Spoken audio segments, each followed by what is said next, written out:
Gorne, allez-y. Oui, monsieur le maire, chers collègues, donc nous retrouvons dans les actualisations des AP plusieurs dossiers déjà évoqués à l'occasion du rapport précédent sur la DM2. Nous relevons dans l'AP 2209 VB, cadre de vie et services urbains, un ajustement de l'autorisation de programme pour les Halles Saint-Louis, pour un montant de 11,141 millions d'euros.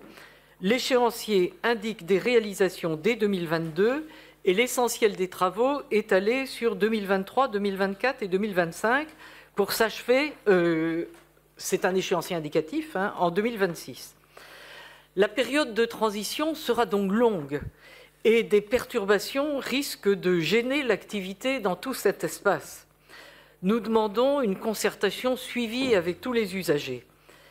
Les décisions de commande publique prises par délégation du Conseil nous indiquent l'attribution à BMA de la maîtrise d'ouvrage déléguée pour des prestations à réaliser dans un délai maximum de 5 ans. Le cabinet d'architectes vient d'ailleurs d'être choisi. Nous regrettons qu'une concertation n'ait pas eu lieu avec les usagers des halles, commerçants, clients et voisinage, avant la détermination de la commande. Nous avons cru comprendre que cette mission serait confiée à l'architecte mandaté. Nous souhaitons que le comité de pilotage, qui avait été instauré sous le précédent mandat et qui s'est enlisé, puisse être réactivé et nous demandons à y être représentés.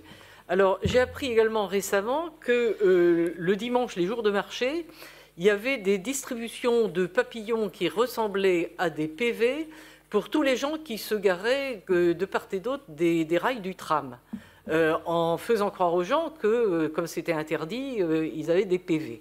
Et lorsque les gens se sont enquis de l'autorité qui avait commandité cette affaire, on leur a répondu que c'était la mairie. Bon, je n'en crois rien, sauf si vous me démentez, c'est étonnant, mais c'est pour appeler votre attention sur le fait qu'il y a beaucoup de questions qui se posent à propos de ce qui va se passer autour des Halles Saint-Louis, autour du marché Saint-Louis, sur une période quand même qui va durer au moins 5 ans.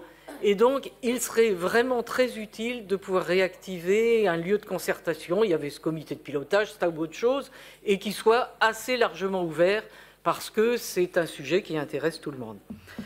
Pour revenir au rapport proprement dit, ces autorisations de programme sont la traduction de vos priorités que nous ne partageons pas. Nous voterons contre.